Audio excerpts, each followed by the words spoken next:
C'est un sujet tabou qui divise, la religion. Elle crée débat, voire conflit entre la fourme d'Ambert et le clafoutis lors des repas de famille. Christianisme, judaïsme, islam, hindouisme, bouddhisme et tant d'autres encore.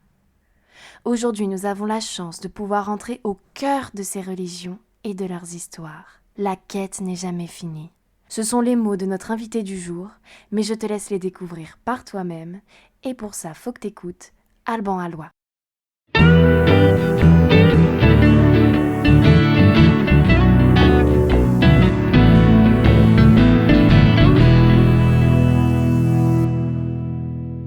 Je te remercie Alban d'avoir accepté de participer à cet épisode de Faut que t'écoutes.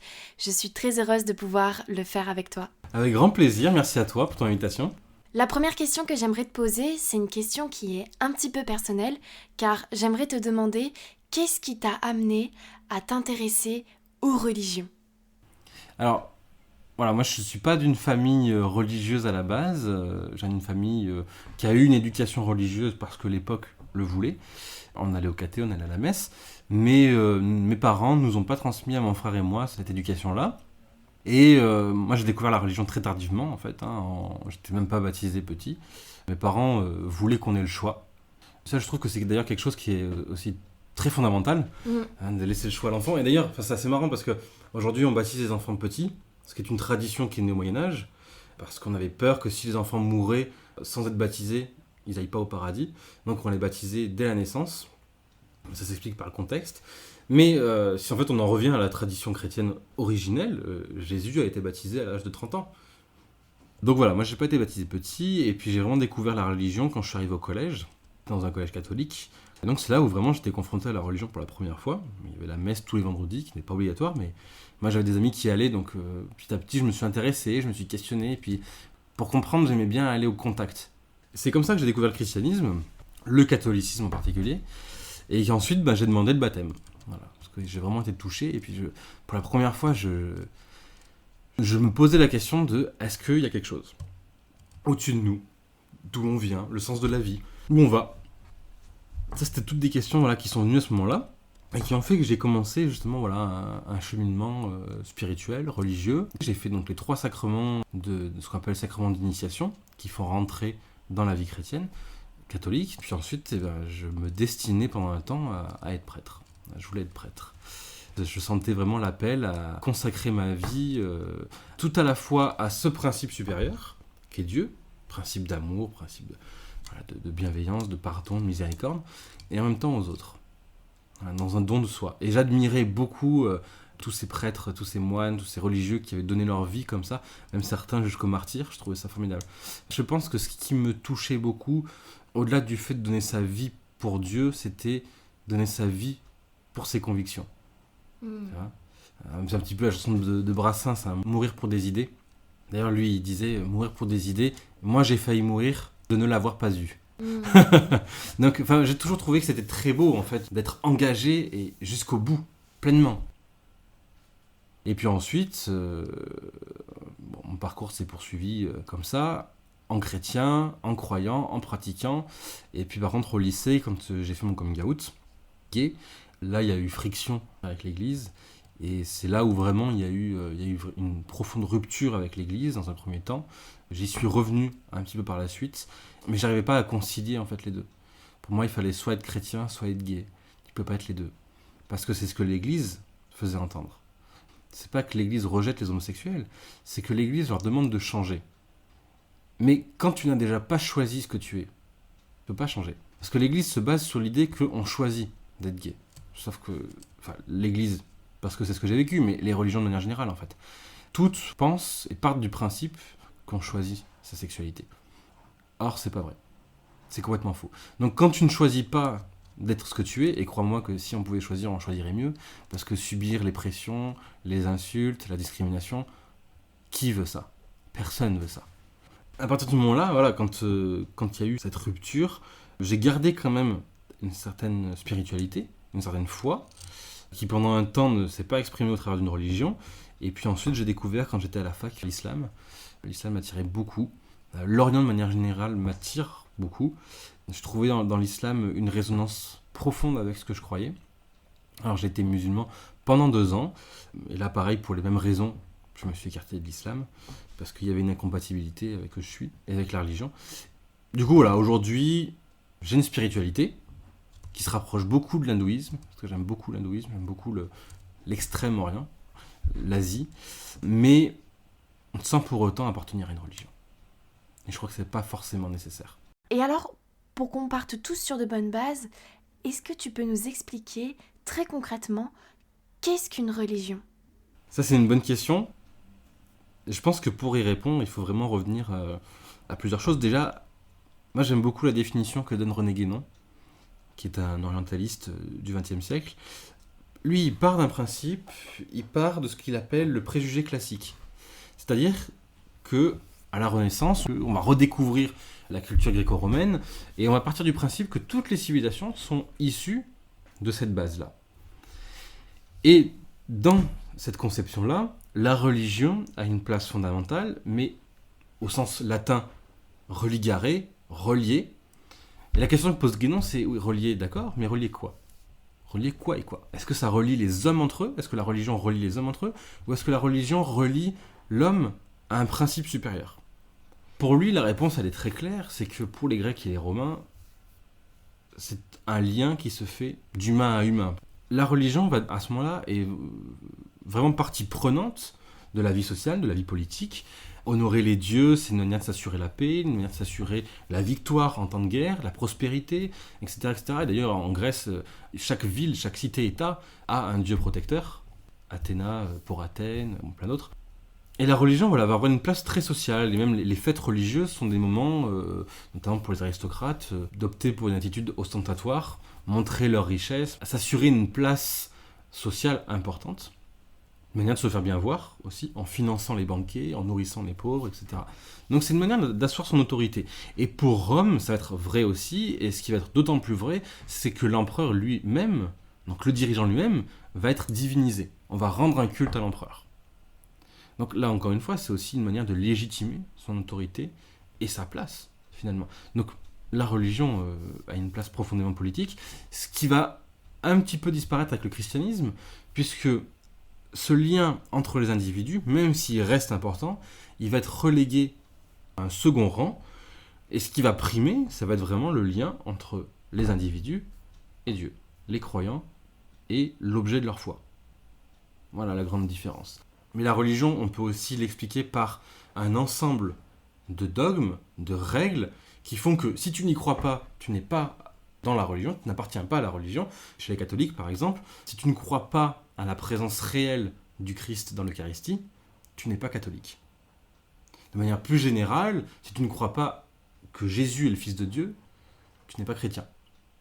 Ces dogmes-là, ces règles de foi, cette théologie-là, c'est ce qui va former aussi la religion. Mais il y a autre chose qui peut être à la fois dans la religion et en dehors de la religion, ce qu'on appelle la spiritualité. Et la spiritualité, le principe de spiritualité, c'est de croire qu'il y a un principe supérieur, d'avoir une quête intérieure, d'avoir un cheminement intérieur. De manière très générale, ça va être aussi pour atteindre une forme d'éveil, on pourrait le dire en termes bouddhistes, ou du moins de réalisation de soi-même, mais ça sans passer justement par l'expression ni du dogme que la religion contient, ni d'un culte, c'est-à-dire d'une pratique pour adorer son Dieu. Enfin, il peut y avoir une pratique spirituelle, bien entendu, mais la pratique, le culte dans la religion, il est codifié justement par le dogme, par la théologie, par tous ces concepts-là. Donc, justement, le spirituel offre une certaine liberté, puisque le spirituel, généralement, rime avec individuel. Chacun a sa propre spiritualité. Et même dans une religion, les gens ont chacun leur propre spiritualité. Tu peux relier la spiritualité à la religion, mais tu peux aussi la dissocier, du coup. Tu peux aussi la dissocier, bien sûr. Je pense que aussi beaucoup de gens aujourd'hui sont spirituels, sans pour autant être religieux. Je pense que c'est une très belle chose à vivre, justement. Parce que l'aspect, moi, qui me gêne aujourd'hui dans la religion, sans taper sur les religions, c'est vraiment en termes personnels, c'est que je pense que la religion a quelque chose de très castrateur. Il nous demande de convenir, justement, à certaines règles. En fait, c'est un petit peu comme si tu chausses du 43 et tu essaies de rentrer dans du 42. Donc tu prends un chausse-pied, etc., mais tu vas déformer la chaussure, tu vas te faire mal aux pieds. En fait, c'est contre-productif. Quand tu es dans la religion, généralement, il faut convenir à certaines normes, à certaines règles. ce que la spiritualité ne demande pas. Et alors, comment naît une religion ? Historiquement, comment est-ce qu'elles ont apparu ? Bah, ça tout dépend en fait, pour répondre à cette question, tout dépend de où on se place dans l'histoire et dans quelle religion on se place. Si on prend les religions abrahamiques, judaïsme, christianisme, islam, la base de ces religions, elle vient généralement d'un prophète, que ce soit Abraham, Moïse, on peut avoir des prophètes en commun d'ailleurs, c'est souvent le cas, Jésus ensuite, ou Mohammed pour les musulmans. Il y a cette base de la prophétie, c'est-à-dire de quelqu'un qui reçoit directement de Dieu, qui a une révélation divine, et qui ensuite va enseigner. Et ensuite, des gens vont se regrouper autour de cet enseignement et le suivre. Mais ces religions se sont aussi construites sur la confrontation. C'est-à-dire que, pour le judaïsme par exemple, quand ils sont arrivés dans le pays de Canaan, qui est l'ancêtre d'Israël, ça va se faire en s'imposant face aux tribus païennes qui sont déjà présentes. Le christianisme va s'imposer face à d'autres religions aussi. D'abord s'imposer vis-à-vis du judaïsme, parce que le christianisme au départ n'est qu'une secte juive en fait, avant de s'édifier vraiment en église, au sens d'ecclésia, c'est-à-dire d'assemblée. Et en même temps en confrontation aussi, c'est comme ça que d'ailleurs que le christianisme va se répandre dans l'Empire romain, en confrontation avec les autres traditions païennes. Et très souvent en les absorbant. Il faut voir les fêtes chrétiennes. Moi j'ai souvent entendu les chrétiens dire « moi je ne fête pas Halloween parce que c'est pas chrétien ». C'est une fête païenne. Oui, mais Noël, c'est une fête païenne, à la base. La date retenue pour Noël et la thématique de Noël est une fête païenne.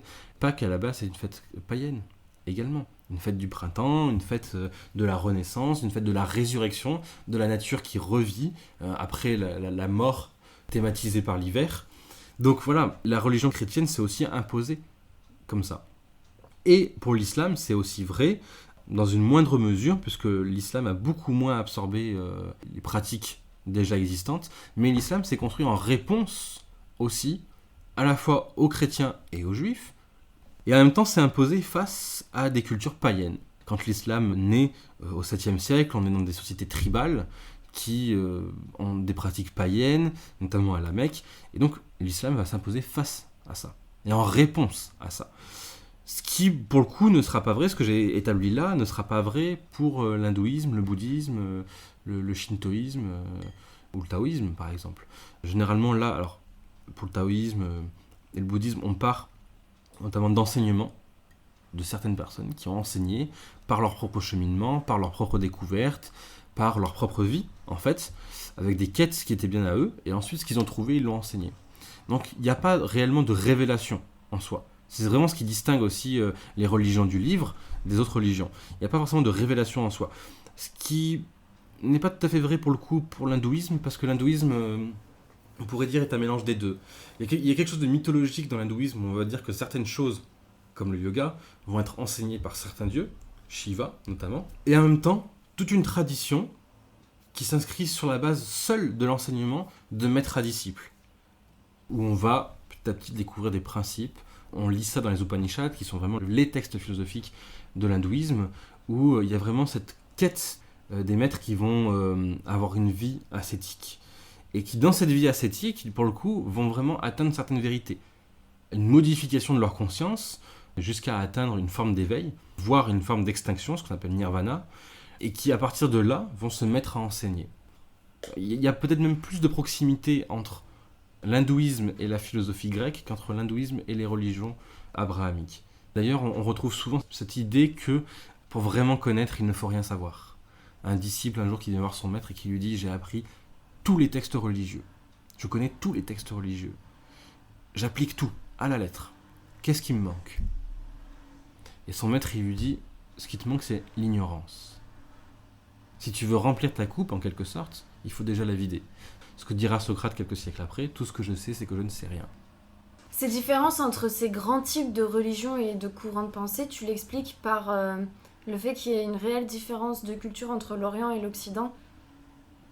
Il y a une différence, bien sûr. Après, il faudrait remonter aux origines, voir est-ce qu'aux origines de l'humanité, est-ce que c'était déjà comme ça ? Est-ce qu'il y avait déjà des différences ? Sans doute qu'il y en avait. Les différences, majoritairement, elles s'expriment justement par des différences culturelles. Ça, évidemment, en fait. Parce que les conceptions changent en fonction des cultures, en fonction du vécu, en fonction du milieu de vie aussi. Mais ce qui est étonnant, c'est de voir que l'islam, justement, qui est une religion abrahamique, donc il y a une proximité avec le judaïsme et le christianisme, va quand même former un pont, c'est ce que disait Guénon d'ailleurs, entre Orient et Occident. Parce que certains principes de l'islam sont proprement orientaux, et d'autres fonctionnements, d'autres principes, eux, sont proprement occidentaux. On le voit, il y a un aspect par exemple très manichéen en islam, un dieu bon d'un côté et un principe mauvais de l'autre, le shaitan, Iblis. Donc ça c'est quelque chose qu'on retrouve beaucoup en Occident, cette pensée très binaire finalement. Et d'un autre côté, tu vas avoir cette idée aussi, et d'ailleurs les musulmans sont peut-être les premiers, du moins pour les occidentaux, à amener cette idée-là, que le mal n'est pas qu'extérieur à l'homme. Le mal n'est pas que cette entité qui le tente et qui l'entraîne dans le péché. Parce que ça déresponsabiliserait totalement l'homme. Non, les musulmans, eux, vont commencer à dire oui, il y a Satan, mais il y a aussi notre ego, qui lui aussi a son rôle à jouer et qui lui aussi nous entraîne à faire le mal. Du côté hindou, là, on va partir du principe que il n'y a pas réellement de dichotomie entre bien et mal. Ça n'existe pas. Bien et mal sont deux principes, deux forces, deux énergies qui sont imbriquées l'une dans l'autre et autant nécessaires l'une à l'autre et l'une dans l'autre. Donc, tu vois, on retrouve un petit peu ces principes-là qui viennent de l'Orient et en même temps des principes qui viennent de l'Occident. L'islam, pour le coup, forme vraiment un pont entre les deux sur pas mal de choses, ce qui n'est pas inintéressant d'ailleurs. Mais je pense, oui, majoritairement, que ces différences culturelles vont entraîner les différences dans l'interprétation, dans la religion. Mais en même temps, je pense qu'il y a aussi des lieux communs très fondamentaux. Par exemple, le principe d'unité, ce qu'on appelle la monade, le fait que Dieu soit unique, etc. C'est un principe qu'on retrouve dans énormément de traditions qui ne sont ni orientales ni occidentales, qui viennent d'Amérique, etc. Donc, ces lieux communs font dire qu'il y a peut-être un cheminement qui est un peu inhérent et immanent, finalement, à l'homme, et qui va conduire à peu près aux mêmes conclusions. On voit un peu ça dans la nature, notamment dans le développement des espèces, dans la mutation de certaines espèces qui n'ont rien en commun, qui ne vivent pas dans les mêmes endroits, et qui pourtant vont atteindre les mêmes mutations génétiques. Peut-être on peut imaginer que si certains hommes, certains courants de pensée, certaines religions, certaines spiritualités arrivent aux mêmes conclusions en n'ayant jamais de lien ensemble, peut-être soit que le cheminement a été le même sans le savoir, donc il y a une base intérieure à l'homme, soit qu'en fait ils ont atteint les mêmes principes de vérité et que cette vérité-là existe bel et bien. On peut imaginer les deux. Les deux sont discutables d'ailleurs. Je pose pas, j'ai aucun avis là-dessus et je sais pas de dire c'est l'un ou c'est l'autre. Mais on peut peut-être même imaginer encore 3 ou 4 possibilités, peut-être. Mais c'est pas inintéressant de dire qu'il y a des liens qui peut-être même nous transcendent en fait. J'aimerais que tu nous parles de religion et politique. Et pour ce faire, j'aimerais que tu répondes à une question qui serait: est-ce que la société pourrait se passer de religion ou de sacré ? Là, c'est une bonne question. Est-ce qu'elle peut se passer de religion si la religion est justement cette institution dogmatique avec des règles, etc. Oui, parce que la société le fait très bien toute seule, pour le coup. Ensuite, est-ce que la religion peut se passer de sacré ? Voire même, je vais aller même plus loin que cette question-là, mais de divin ? Non. Pour plusieurs raisons. De sacré, déjà l'histoire nous l'a montré, parce que tous les partis politiques qui ont été amenés à prendre le pouvoir, comme le régime communiste de Staline, finalement, en évacuant la religion, en la persécutant même, ils ont tenté de s'établir comme nouvelle religion. Parce que les principes sont les mêmes. Tu as un chef, donc déjà un parti unique, une pensée dogmatique, réglée, qu'on apprend aux plus jeunes, une forme de catéchisme des régimes fascistes, les jeunesses hitlériennes par exemple, c'est tout à fait ça. On essaie très tôt d'éduquer la jeunesse à ces principes-là. Et ensuite, il y a un culte de la personnalité. Que ce soit Staline, que ce soit Mussolini, que ce soit Hitler, tous ont eu des campagnes de propagande qui avaient pour but presque de les déifier. En faire des chefs suprêmes. Le terme de Führer, déjà, pour Hitler, c'est un terme qui est très fort, justement, qui renvoie à cette idée de presque de divinité. La personne de ces despotes-là va être sacrée. D'ailleurs, Staline, à la fin de sa vie, les médecins avaient peur de s'approcher de lui, parce que s'il le touchait et qu'il lui arrivait quelque chose, ils avaient peur de mourir. Ça veut dire déjà qu'ils considèrent que sa personne est sacrée. D'ailleurs, ils ne feront rien et Staline mourra. Donc, bon, au final, il a voulu vivre comme un dieu, il est mort comme un homme. Hein. Donc, c'est bien la preuve que ça marchait pas. Mais tout ça pour dire que la sacralité, l'idée de mettre du sacré, c'est-à-dire de rompre avec le profane, d'élever des valeurs au-dessus du profane, c'est-à-dire au-dessus du quotidien, des principes supérieurs, des principes qui nous animent, qui nous font vivre, qui font qu'on va se battre et mourir pour eux. Oui, ça on en a besoin en fait. Aujourd'hui, personne ne fonctionne sans idéologie. On a tous des idéologies. Après, la question de savoir si ces idéologies, elles sont bonnes ou elles sont mauvaises, c'est encore autre chose. Sur la seule question de est-ce qu'on a besoin de sacré, est-ce qu'on a besoin d'idéologie, oui. Et d'ailleurs, la preuve aujourd'hui avec la pandémie, aujourd'hui, certains ont réclamé le droit à avoir un culte, à pouvoir vivre librement leur culte, notamment les chrétiens qui ont manifesté pour ça, les catholiques surtout. Mais qu'en est-il des musées et des lieux de culture, en fait? Est-ce que le culturel ne peut pas être sacré?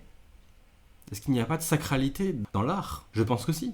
Si on pense que la sacralité, encore une fois, c'est un principe qui nous élève au-dessus du commun, au-dessus de l'habituel, au-dessus du profane, et peut-être dans une quête qui nous dépasse, une quête de soi, une quête de spirituel, une quête de divin, peut-être.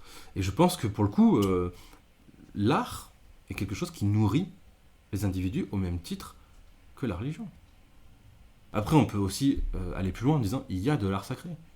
Dans les églises, dans les mosquées aussi. Enfin, dans les mosquées, il n'y a pas de représentation de personnages, etc. Mais il y a de l'art aussi. L'architecture est déjà un art. Certaines façons d'écrire des versets du Coran, il y a des très belles mosquées où tu as tout le tour de la mosquée des versets du Coran, calligraphiés, c'est un art. C'est un art exceptionnel d'ailleurs.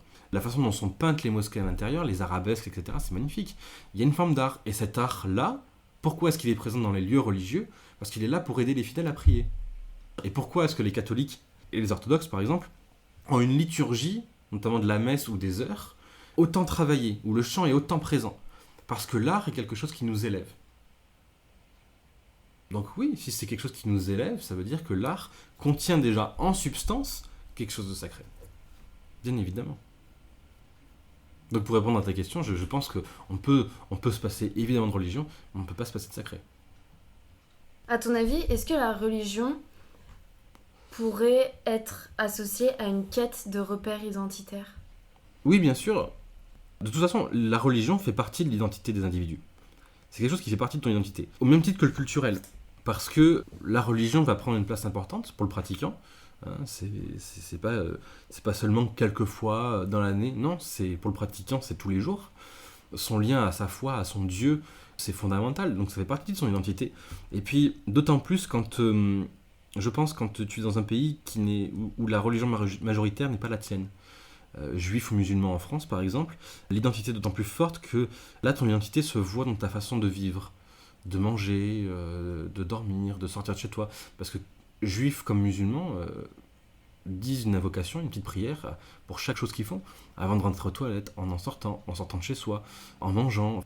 Donc il y a vraiment tous les aspects de la vie du croyant qui sont rythmés par cette religion. Donc bien sûr que c'est partie de l'identité, complètement. Et je pense que c'est là le lieu où ça coince un petit peu parfois avec le politique, c'est que cette identité-là aujourd'hui n'est pas toujours acceptée. Et on va demander aux gens qui ne sont pas de la religion majoritaire de s'assimiler. Sauf que l'assimilation, c'est ultra violent, parce que l'assimilation, ça demande à la personne de renoncer à ce qu'il est pour devenir ce qu'il n'est pas. Donc de changer. Demander à quelqu'un qui est mauvais, qui fait le mal, qui tue des gens, de changer, ou l'aider à changer. Que la société l'éduque pour changer. Oui, parce que à partir du moment où ton comportement engage la vie, la liberté des autres, bien sûr qu'il faut qu'il y ait un changement qui s'opère. Mais qu'un musulman mange halal ou pas halal, qu'un juif mange cachère ou pas cachère, qu'est-ce que ça change pour les autres? Absolument rien. Ça n'engage la liberté de personne. Qu'un musulman, qu'une musulmane, pour le coup, porte le voile, qu'un juif porte la kippa, est-ce qu'à un moment, ça engage ma responsabilité? Absolument pas. Alors certains diront oui, mais c'est du prosélytisme. Absolument pas. Absolument pas. Moi, je porte un jean. On pourrait dire que c'est du prosélytisme américain. Parce que culturellement, c'est pas français le jean. Hein. C'est américain. Mais ça nous gêne moins. Tu vois? Ça nous gêne beaucoup moins. Donc, bien sûr que ça fait partie de l'identité. Et je pense que c'est pour ça aussi aujourd'hui que la laïcité a tout son sens. La laïcité n'est pas le fait de reléguer le religieux au privé, à la sphère privée. Non, au contraire. C'est de permettre à tout citoyen français de pouvoir exercer librement son culte, sans subir de pression à la fois des non-musulmans, je prends l'exemple des musulmans, ni des musulmans. C'est-à-dire que personne ne peut te reprocher de pratiquer ta religion, et personne non plus ne peut te reprocher de ne pas la pratiquer. C'est ça qui est fondamental. Cette liberté-là, elle est inscrite dans la Constitution, et elle est hyper importante. C'est cette liberté de culte que garantit la loi de 1905, et qui est fondamentale. Une liberté de conscience, également. Permettre aux gens, justement, de vivre leur religion, c'est assurer une liberté, assurer une égalité aussi. C'est ce qui fait aussi que ça garantit la diversité. Aujourd'hui, cacher la religion, la reléguer, comme je disais, à la sphère privée, c'est une manière de cacher la différence. Sauf qu'on ne se construit pas en étant pareil. On se construit sur la base des différences. C'est ça le point essentiel. Parce que c'est ces différences-là qui sont une richesse. Pas parce que ça fait joli de dire « Oh, on est tous différents ». Non, c'est pas ça. Parce qu'en fait, le fait que toi tu sois différente de moi, c'est là où moi je vais apprendre. Je vais pas apprendre quelque chose que je sais déjà. Je vais apprendre parce qu'il y a une différence. Je vais apprendre parce que tu es différente. Ou parce que les gens que je rencontre sont différents de moi. C'est ce qui nous fait grandir, en fait. Et je trouve qu'il y a quelque chose d'un peu enfantin, finalement. Un espèce de principe de Peter Pan, de syndrome de Peter Pan, de ne pas vouloir voir cette différence. C'est-à-dire de rester dans quelque chose qu'on connaît. C'est aussi une manière de ne pas vouloir grandir. Tu vois. Et je pense que notre société, elle est là-dedans, aujourd'hui. Le fait de demander aux musulmans de ne pas porter le voile, aux juifs de ne pas porter la kippa, aux chrétiens de ne pas porter la croix, ou pour les prêtres la soutane, c'est une manière de ne pas vouloir voir ces différences qui pourtant sont présentes. Mais c'est une manière d'être aveugle à des réalités de terrain qui sont bien là par contre. Et sauf que demander aux gens de se taire et de ne pas vivre ce qu'ils sont, c'est une manière de les faire souffrir. Ça peut entraîner que de la souffrance finalement. Vraiment. Et donc cette souffrance-là, elle n'est pas seulement une souffrance parce que, ah mince, j'ai pas le droit de pratiquer. Non. Elle est une souffrance parce qu'elle devient identitaire. Aujourd'hui, on te parle de communautarisme, etc. Mais le communautarisme, généralement, est une réponse à ça. Vous ne voulez pas de nous, on reste entre nous. On demande aux gens de s'intégrer. Mais si derrière, la personne qui accueille n'est pas prête à intégrer, elle aussi, les gens, ça ne marche pas. Si on imagine que dans la vie, tout est sur un principe de pendule, et que tout ce qui est dans le positif peut basculer dans quelque chose qui ressemblerait à quelque chose qu'on dirait négatif, le travers de la religion pourrait être l'intégrisme, si on retourne cette pièce. Qu'est-ce que toi, tu peux nous conseiller pour nous protéger de ça ? Alors déjà, l'intégrisme, voilà, oui et non, parce que il y a beaucoup de formes d'intégrisme. Après, il faut voir déjà ce qu'on met derrière le mot d'intégrisme. Ça, je pense que c'est fondamental. Aujourd'hui, quand on parle d'intégrisme, on pense « Oula, islamisme ». Ça, c'est les médias aussi qui nous ont beaucoup formaté là-dessus, sauf que l'intégrisme existe dans toutes les religions. Pour moi, ce qui représente de l'intégrisme, c'est à partir du moment où quelqu'un essaie d'imposer coûte que coûte sa vision des choses. Alors, effectivement, dans toutes les religions, il y a des groupes intégristes. C'est loin d'être la majorité des religions et des religieux. Ce sont malheureusement des groupuscules qui sont généralement minoritaires, qui font plus parler d'eux. C'est-à-dire, comme on dit, un arbre qui tombe fait plus de bruit qu'une forêt qui pousse. Alors ça, c'est notre côté aussi très occidentaux, c'est qu'on va dire, oula, dans nos religions occidentales, christianisme, islam, judaïsme, il y a beaucoup de mauvaises choses et parfois il y a un peu des bonnes choses, parce que la télé nous montre que le négatif. Alors on se dit, oula, les musulmans, il y a beaucoup de terroristes, mais des fois il y en a qui sont gentils. Alors les gens souvent qui ne connaissent pas sont étonnés, ils disent, ah, j'ai rencontré un musulman, il était gentil. Mais oui, en fait, c'est un humain, quoi. Bien sûr qu'il est gentil comme tout le monde. Je pense que le jour où tu rencontres un méchant, ça devrait même plus te choquer que le jour où tu rencontres un gentil. A contrario, quand on voit les bouddhistes, on se dit « Ah, ils sont tous super gentils, ils sont tous zen ». Autre préjugé. Et quand on voit un bouddhiste, comme c'est le cas en Birmanie, qui persécute des musulmans, on dit « Oula, je pensais pas, il y en a qui sont méchants aussi ». Mais c'est partout, parce que ce principe de bien, de mal, etc., il est aussi inhérent à l'homme. Il y en a des bons, il y en a des mauvais, il y en a qui font n'importe quoi, il y en a qui font les choses bien. Pour ce qui est de l'intégrisme, moi, ce qui me gêne, c'est à partir du moment où certains veulent coûte que coûte imposer, voire par la violence, leur vision. Aujourd'hui en France, il y a très peu de musulmans qui en fait veulent imposer. Il y en a effectivement qui essayent. Des juifs aussi. En Israël, où certains groupes juifs veulent imposer leur vision à tous les autres. Au Québec, à Montréal notamment, où tu as une secte juive qu'on appelle les Lev Tahor, qui sont des intégristes pour le coup, qui veulent imposer leur vision à la société générale. Et en France, on a aussi ça avec les catholiques, les chrétiens, mais surtout les catholiques, parce que les catholiques sont beaucoup plus présents en France, et beaucoup plus présents dans la sphère publique, en réalité. Donc, Voilà, moi c'est plus ça que je vais appeler de l'intégrisme, et c'est ça qui va me déranger, c'est à partir du moment où voilà, on veut imposer les choses. Après, pour ne pas tomber dans le piège de l'intégrisme, et même au sens large, pour ne pas tomber dans la crédulité abusive, la naïveté, je pense qu'il faut essentiellement questionner. Questionner les textes, questionner sa foi, questionner son dogme, ses croyances, sa religion. Il faut avoir un esprit critique, un esprit qui remet en question. Les gens ont peur de douter. Ils ont peur que si je remets en question, je vais douter. Sauf que non. Ou du moins, le doute peut être aussi positif.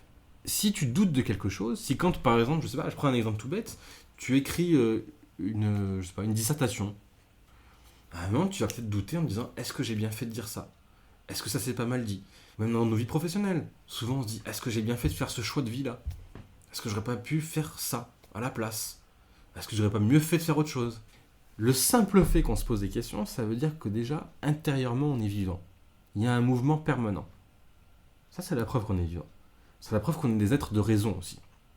Et c'est ce qu'il fait qu'aussi on va éviter certaines erreurs. Celui qui fonce tête baissée, sans se questionner, savoir s'il y a un obstacle en face, il verra pas l'obstacle.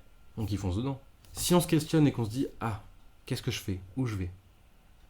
Là, on a beaucoup plus de chances d'éviter justement d'être endoctriné, d'être embrigadé et d'être manipulé finalement. Donc voilà, je pense qu'il faut lire, il faut questionner nos lectures et il faut s'ouvrir sur le monde, il faut s'ouvrir aux autres. Ça, c'est fondamental. Et ça, je le dis notamment pour les gens qui ont très peu de connaissances en islam ou dans des religions qui parfois font peur parce que dans le débat public, on les présente comme tellement mauvaises. Non, il faut aller voir, il faut aller de soi-même. C'était un grand savant musulman, Ibn al-Qayyim, qui disait « Si vous voulez connaître l'islam, étudiez l'islam, pas les musulmans. » Parce que les musulmans, c'est des hommes, comme tout le monde, et ils peuvent faire des erreurs. Comme le juif fait des erreurs, comme le chrétien, comme le bouddhiste, l'hindou. Tout le monde fait des erreurs. Même l'athée, pour le coup. Même l'athée fait des erreurs.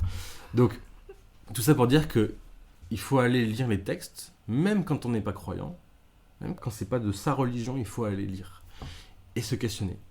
Et remettre les choses dans leur contexte. Mais ça, même pour les croyants, et peut-être qu'il y a des croyants qui nous écouteront, même pour les croyants, c'est essentiel de remettre les textes dans leur contexte historique, social, politique, parce que à l'époque où ils ont été formulés, où ils ont été révélés ou écrits, ils répondaient à des attentes de l'époque. Aujourd'hui, par exemple, j'aime bien parler de ça parce que je trouve que c'est fondamental. On a l'impression que l'islam est misogyne. Du moins, on pense que c'est plus misogyne que les autres religions. Et on dit souvent, ah oui, mais par exemple, moi on m'a souvent dit, mais par exemple, quand on passe un contrat, l'islam prévoit d'avoir plusieurs témoins. Et dans ces témoins, on dit qu'il faut soit un homme, soit deux femmes. On dit, mais c'est pas juste, pourquoi deux femmes et un homme? Donc une femme seule vaut bien moins qu'un homme. En fait, non, c'est absolument pas ça. Ça, c'est aussi beaucoup, les détracteurs de l'islam aiment le voir comme ça pour pointer du doigt et taper dessus. Alors que c'est pas vrai. C'est que à l'époque du prophète, on est dans une société tribale, encore une fois, on est dans une société de groupes d'individus qui dépassent pas, généralement rarement la centaine d'individus, et lorsqu'une femme se marie, elle part dans la tribu de son mari. Donc, si tu passes un contrat, si tu n'as qu'une femme comme témoin et qu'elle part parce qu'elle se marie, tu n'as plus de témoin. Donc, plus personne pourra tester de la validité de ton contrat. C'était juste une question d'efficacité en fonction du contexte social. D'accord. Mais absolument pas une pensée misogyne. Et d'ailleurs, il faut voir la place que les femmes avaient dans la vie du prophète et autour de lui. Des femmes comme Aïcha, etc. Enfin, c'est des femmes qui ensuite ont enseigné. Des femmes qui avaient un certain pouvoir sur les croyants. Et même Jésus, il faut s'intéresser à Jésus. Jésus était entouré de femmes. Donc voilà, c'était des gens qui étaient loin d'être misogynes. Tu vois, au contraire, bien au contraire. Après, ils ont peut-être eux-mêmes fait des erreurs, mais ils étaient dans leur contexte aussi. Ils étaient dans leur époque. On ne peut pas demander aux prophètes, ou à Jésus, ou à Moïse, de réfléchir comme nous on réfléchirait en 2021. C'est pas possible. Je sais plus où est-ce que c'est que j'ai vu ça il y a pas longtemps, mais quelqu'un qui disait le savoir, tu l'as que par l'expérimentation. Tu l'as pas en lisant justement l'expérimentation des autres, mais c'est en expérimentant toi-même que tu obtiens le savoir. Alors, il me semble que c'est Hegel, que tout savoir est fait d'expérience. Et je trouve ça hyper vrai. J'avais un prof de philo qui nous disait ça un jour, il arrive en cours, et il nous dit on va faire un pari, vous et moi. Je parie tout ce que j'ai. Ma maison, mes comptes en banque, tout. Absolument tout. Si vous gagnez, vous avez tout. Oh. Si vous perdez, vous ne me devez rien. On dit ok, très bien, faisons ce pari. Il nous dit qu'est-ce qui vous assure que demain le soleil se lèvera à l'est. Il dit moi je vous parie que demain il se lèvera à l'est. Comment est-ce que je peux en être sûr? Alors nous on a réfléchi, bon, personne n'a trouvé la réponse. Et il nous a dit c'est simple, c'est l'habitude. C'est l'habitude. Parce qu'on a l'habitude. Alors là pour le coup, effectivement ça s'accompagne d'une expérience, parce que tous les jours on a fait l'expérience du soleil qui se lève à l'est, donc on en a déduit que, là je pense que oui, il faut faire son expérience. Et dans la vie de manière générale, il faut faire son expérience. Dès qu'on peut la faire. Dès qu'on peut la faire. T'as l'occasion de rencontrer un musulman et de parler avec lui, fais ton expérience. Parce que toi tu vas rencontrer un musulman qui sera peut-être absolument imbuvable, et tu vas dire oh là là, tous les musulmans sont méchants. Et moi je vais rencontrer un super gentil, je vais dire ah non, ils sont tous gentils au contraire. On sera pas d'accord. Donc il faut qu'on continue de faire des expériences. Est-ce que tu penses justement que c'est ce manque de prise d'information qui fait qu'il y a autant de débats aujourd'hui concernant les religions? Déjà, je pense qu'il faut arrêter de regarder la télé. Je dis cash, mais je pense parce que la télé, elle est extrêmement polluante là-dessus. Moi, j'entendais une fois que il n'y a pas beaucoup d'intellectuels musulmans. Sauf que c'est pas vrai. Il y en a plein des intellectuels musulmans. Un que j'aime beaucoup, Malek Chebel, par exemple. Enfin, des gens qui sont formidables, qui ont énormément travaillé sur l'islam, mais ces gens-là ne sont jamais invités sur les plateaux télé. On invite des gens qui se prétendent imams, qui ont très peu de connaissances, qui viennent parler de l'islam, et qui finalement ne déblatèrent que des clichés. Et qui alimentent les clichés. Et la personne qui regarde ça sans connaître de musulmans, sans connaître l'islam, elle dit ils sont comme ça les musulmans. Et en fait son cliché, ses préjugés, au lieu d'être déconstruits et remis en question, ils sont renforcés. C'est ça le drame de la télé aujourd'hui, c'est que la télé qui devrait être là pour informer, aujourd'hui elle désinforme.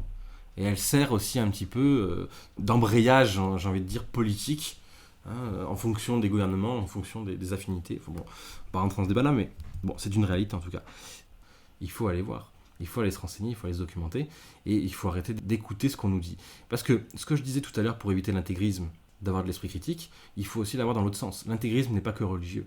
L'intégrisme, il peut être aussi politique, et on le voit tous les jours malheureusement. L'intégrisme qui a tué des millions de juifs pendant la Shoah, c'est pas un intégrisme religieux, c'est un intégrisme politique. Anti-religieux pour le coup. Et pourtant, l'anti-religieux tue autant, peut-être même plus que le religieux. Et pourquoi autant de débats? Je pense que c'est aussi la différence qui nous fait peur. Je pense qu'il y a encore une fois la méconnaissance. C'était, je ne sais plus quel savant musulman qui disait que l'ignorance entraîne la haine et la haine entraîne la violence. Et ça, c'est une réalité. Si on ne connaît pas, la seule connaissance qu'on va avoir, entre guillemets, c'est une connaissance qui sera basée sur des préjugés, sur des suppositions, sur des clichés, sur des on-dit, mais jamais sur de la réalité. Et ce débat-là, il s'ancre aussi sur une peur, qui est la peur d'un changement radical de la société.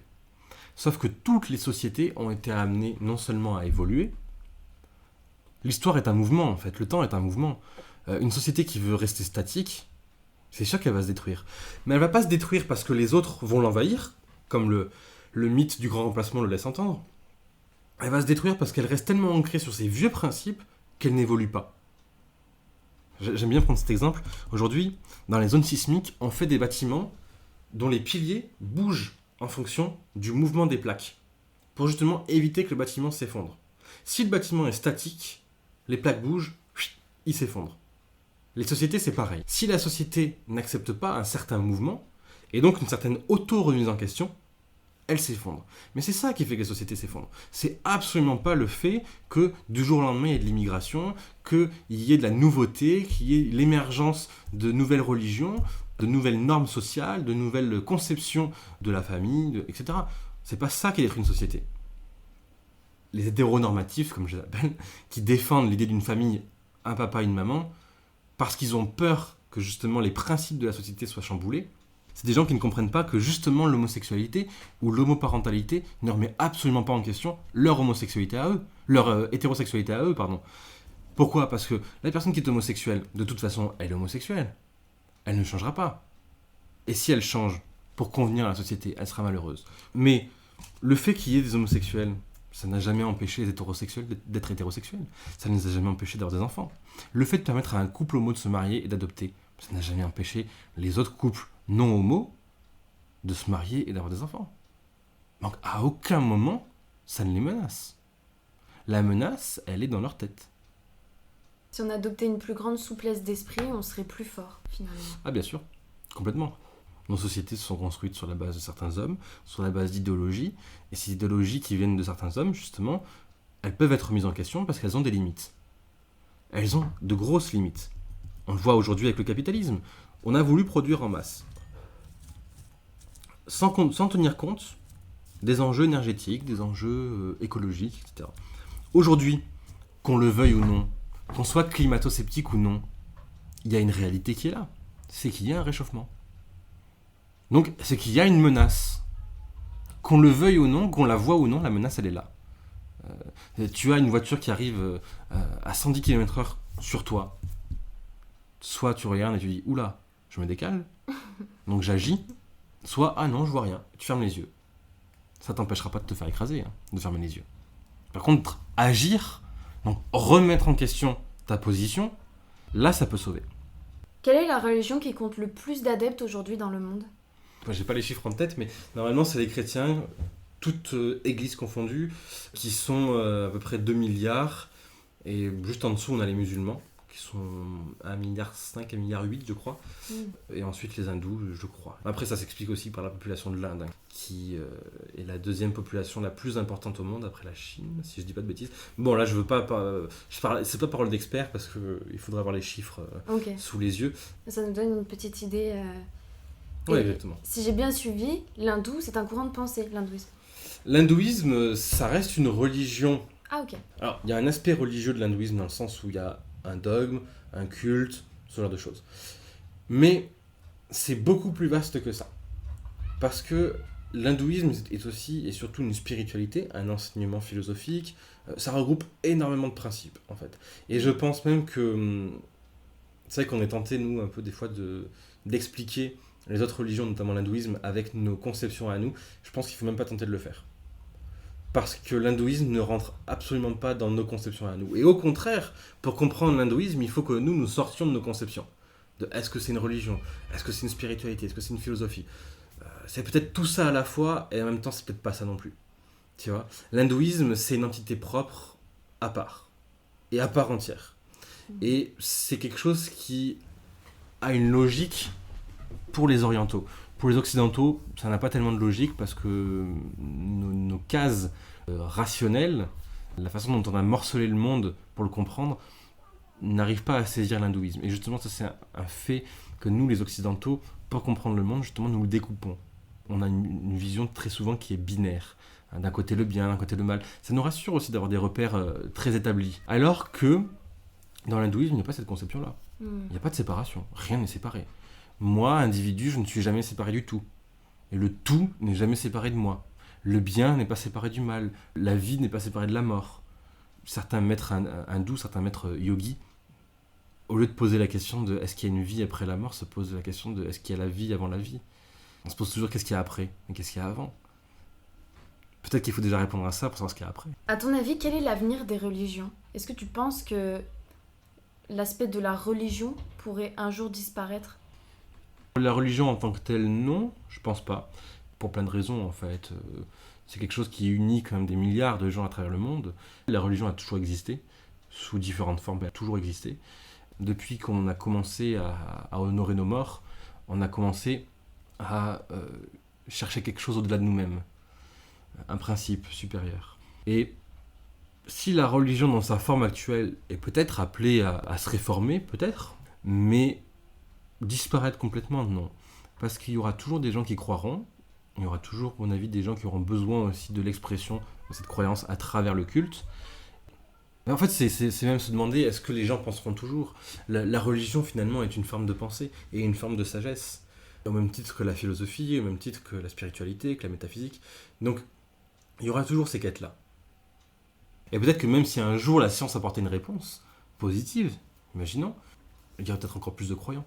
Mais je doute que la science arrive un jour. Certains scientifiques disent, notamment des astrophysiciens, disent il n'y a aucune raison pour que Dieu existe. Enfin, scientifiquement, Dieu ne peut pas exister. Et en même temps, scientifiquement, Dieu ne peut qu'exister. Et en fait, je pense que c'est très beau de ne pas savoir. C'est parce que la quête, elle est jamais finie. Et en parlant de quête, est-ce que tu penses que nous sommes tous en quête de spiritualité ? De spiritualité au sens très large du terme, c'est-à-dire en quête déjà de notre identité propre, oui. Tout le monde se cherche. Alors certains vont l'expliquer par des principes supérieurs, certains vont l'expliquer encore différemment, en disant non, il n'y a rien, mais c'est déjà une réponse à la question. Le fait de te demander si Dieu existe ou pas, c'est déjà une quête spirituelle en soi. Parce que tu cherches à savoir s'il y a un principe supérieur ou pas. Après, tu y réponds comme tu veux. Tout à l'heure, tu me posais la question du lien entre religion et identité. Et effectivement, de toute façon, la religion est aussi là pour nous répondre à qui suis-je ? C'est ça le principe fondamental. En islam, et notamment dans le soufisme, il y a une phrase très belle que beaucoup répètent, c'est « Qui se connaît, connaît son Seigneur ». Ce qui est très beau, c'est qu'en fait, la base de la connaissance de l'univers, de toutes ces questions-là, spirituelles, métaphysiques, elles partent de soi. Qui suis-je ? C'est ça la question de base. Qui suis-je ?